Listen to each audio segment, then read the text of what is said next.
আপনার আখিরি জামানার নবীর উম্মত হওয়ার জন্য আফসোস করেছে কিনা বলেন? এর মধ্যে একটা নবীর দোয়া আল্লাহ রাব্বুল আলামিন কবুল করেছেন। এই নবীর নাম কি? কথা বলেন, ঈসা রূহুল্লাহ। নবীর নাম কি?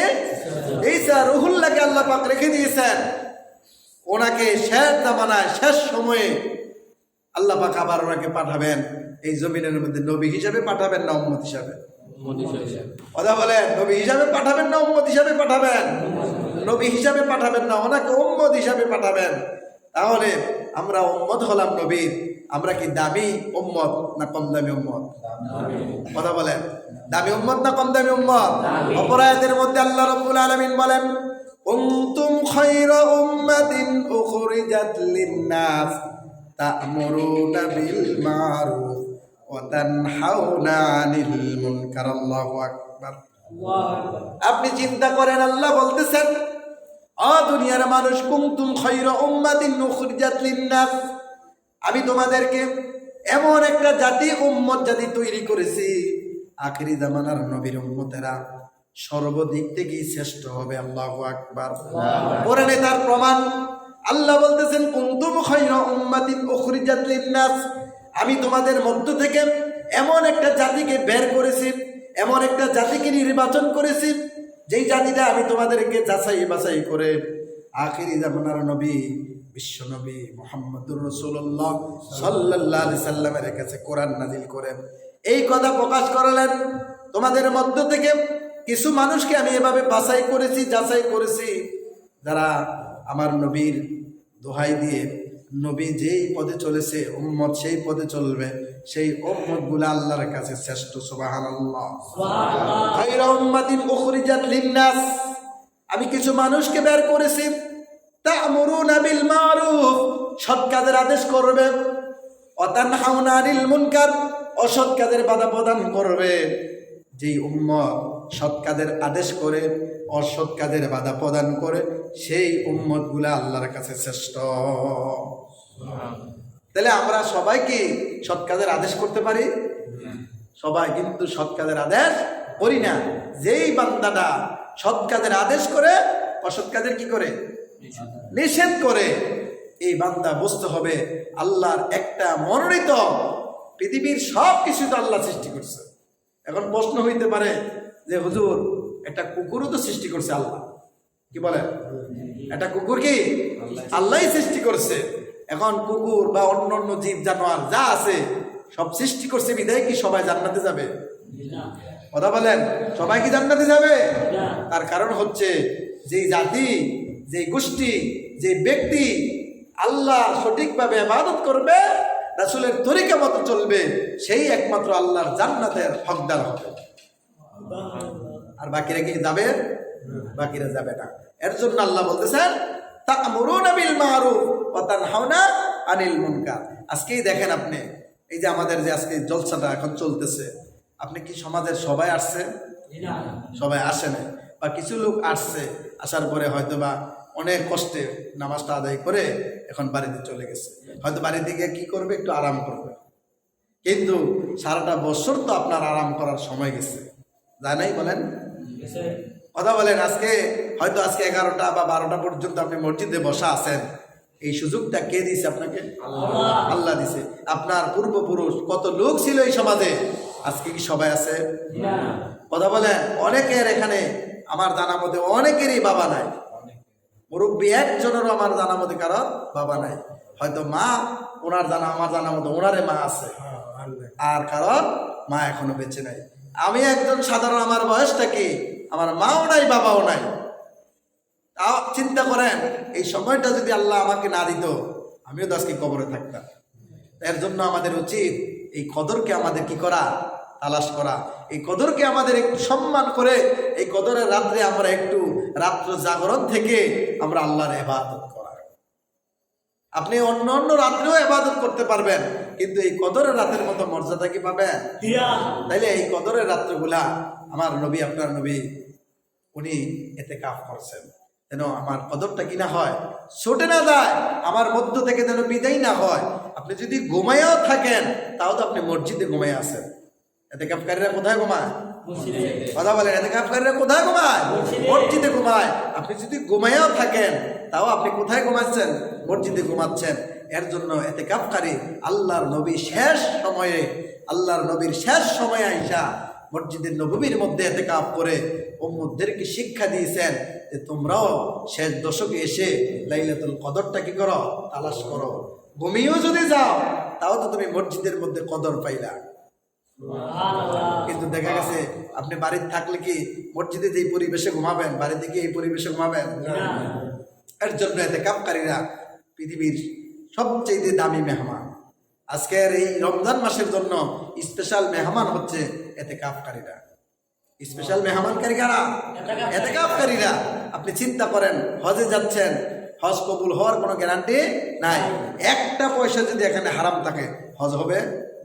কিন্তু এতেকাফ করতে গিয়ে কি কোনো টাকা লাগছে? কথা বলেন, টাকা লাগছে? পয়সা লাগছে? শুধুমাত্র ঘর থেকে একটু খাবারের ব্যবস্থা করে দিচ্ছে। আপনি কষ্ট করে 10টা দিন হয়তো এই কুরবানি করতেছেন। এর জন্য আল্লাহ রাসূল বলেছেন, কোনো বান্দা, কোনো বান্দি যদি, বান্দিরা ঘরের মধ্যে এতেকাফ করবে, বান্দারা কোথায় করবে? মসজিদের মধ্যে করবে। একটা এতেকাফকারীর আমল নামায় 2টা উমরা, 2টা কবুল হজের সওয়াব আল্লাহ পাক লিখে দেয়। কিন্তু আমরা এখান থেকেও আজকে অনেকে বঞ্চিত। অনেক মুরব্বী এতেকাফ করতে এখনো পারে না।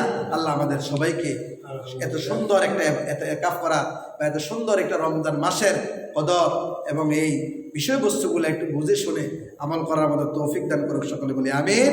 আখিরে দাওয়ানা আলহামদুলিল্লাহ। আজকে আর আলোচ্য বিষয় বা আলোচনা করব না, অনেক আলোচনা হয়েছে। এই বিষয়বস্তুটা বুঝালাম যে আমাদের পর্দার আড়ালে অনেক মা মেয়ে লোকেরাও কি রাখছে? এতেকাফ করতেছে। আছে কিনা বলেন? অনেকেই এতেকাফ করতেছে। হয়তো বা এই আলোচ্য বিষয়টা, কোরআনের যে বিষয়বস্তুটা, এটা হয়তো অনেকের জানা নেই। একটু আস্তে আস্তে করে আমাদের একটা অভ্যাস করবেন, একটু কোরআন শরীফটা পড়ার চেষ্টা করবেন, এই কোরআনের ব্যাখ্যা একটু পড়ার চেষ্টা করবেন এবং কোরআনের সার নজুলগুলা একটু বোঝার চেষ্টা করবেন। তাহলে দেখবেন জীবনে কারোর কাছে আপনার দৌড়াদৌড়ি করা লাগবে না।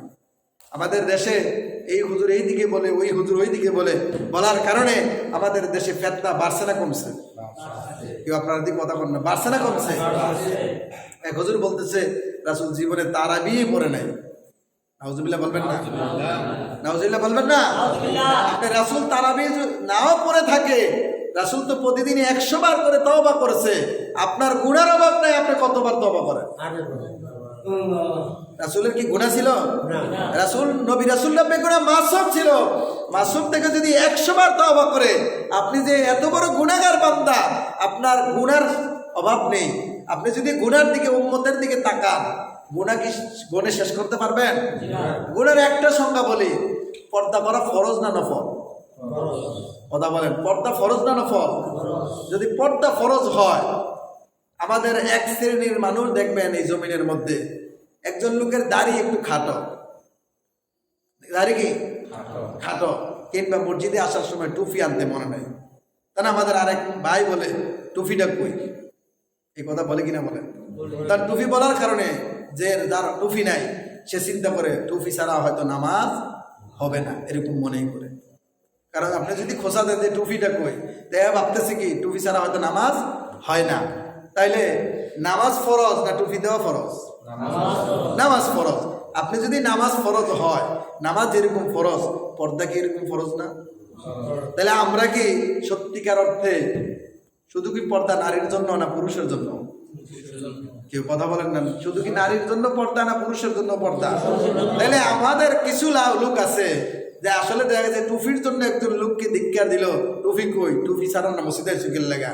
এখন যে ব্যক্তি এই কথা বললো, সেই লোক তো তার নিজের পর্দাই করে না। তাইলে টুপি ছাড়া লোকের পেছনে যদি একতেদা করা না যায়, দাড়ি ছোট হওয়ার ব্যক্তির পেছনে যদি একতেদা করা না যায়, সে ফাসেক। আর যে পর্দা মানে না, তার উপরে একতেদা কেটা কিভাবে যাবে? আর উপরে তার পেছনে কি একতেদা করা যাবে? তাইলে আপনি দেখেন বাংলার জমিনে কয়জন আলেম আছে সত্যিকার অর্থে পর্দা করে?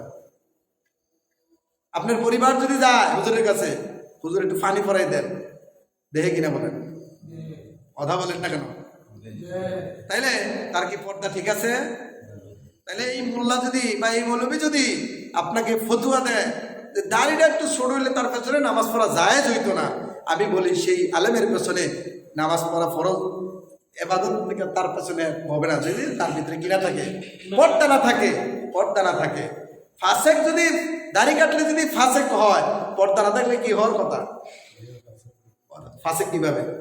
কবিরা গুনাহ, কবিরা গুনাহ করলে কি থাকে? ঈমান চলে যায়। তাহলে একজন লোক যদি সত্যিকার অর্থে আপনি একটু চিন্তা করেন, ফরজ কাজ যারা ছেড়ে দিছে তারা কি এখনো মানুষ রয়েছে? বলেন, কি হয়ে গেছে? মুশরিক হয়ে গেছে। তওবা করে ঈমান আনতে হবে। ঈমান এনে কি করতে হবে? তওবা করতে হবে। তো বিষয়বস্তুটা বুঝতে হবে, ফরজকে আপনি ফরজের মতো মূল্যায়ন করতে হবে, ওয়াজিবকে আপনি ওয়াজিবের মতো মূল্যায়ন করতে হবে। আজকের ইতিকাফ নিয়েও বা আমাদের যে আজকে মুসলিম সমাজের তারাবি নিয়ে বিভিন্ন ঝামেলা বা বিভিন্ন কথাবার্তা, এগুলা থেকে আমাদেরকে আল্লাহ হেফাজত করো। আমরা এই রমজান মাস যেহেতু কদরের মাস, এই রমজান মাস যেহেতু কোরআন নাজিলের মাস, এই রমজান মাসে আমরা যার যতটুকু ইচ্ছা আমরা ইনশাল্লাহ মনের মতো ইবাদত করব। রাজি আছেন তো সবাই? ইনশাল্লাহ আমরা দেখা গেছে আমাদের মধ্যে থেকে কিছু মানুষ কয় হুজুর 8 টাকা 4 টাকা তারা বিয়ে পড়ে নাই। তা আপনি রাসূলের যদি গুনাহ না থাকে, রাসূল যদি 100 বার তওবা করে, আপনার তো গুনাহই অভাব নাই, আপনার ঘরে পর্দাই নাই, আপনার মধ্যে হালাল নাই, তাহলে আপনার কি করার দরকার ছিল? এর জন্য আমাদের একটু বুঝতে হবে যে আমরা বিষয়বস্তুগুলা এইভাবে একজনে আরেকজনের উপর কাদা ছোড়াছুরি না করে, যারা পর্দায় নাই তাদেরকে পর্দায় আনার আওতায় আনার চেষ্টা করতে হবে। যারা ফরজ নামাজ ছেড়ে দেয় তাদেরকে ফরজ নামাজ পড়ার জন্য তাগিদ দিতে হবে। দাঁড়িয়ে টুপি নিয়ে ফাড়াফাড়ি না কইরা, 20 টাকা আর 8 টাকাতে ফাড়াফাড়ি না কইরা আমাদের ঐক্যবদ্ধ হয়ে সবাইকে আল্লাহর হুকুমগুলো সঠিকভাবে মানার চিন্তা করতে হবে। কি বলেন? আল্লাহ আমাদের সবাইকে দিনের সহি বুঝ দান করুক। সকলে বলি আমিন। আখিরি দাওয়ানা আলহামদুলিল্লাহ ওয়া মা আলাইনা ইল্লাল বালাগ। আসসালামু আলাইকুম ওয়া রাহমাতুল্লাহ।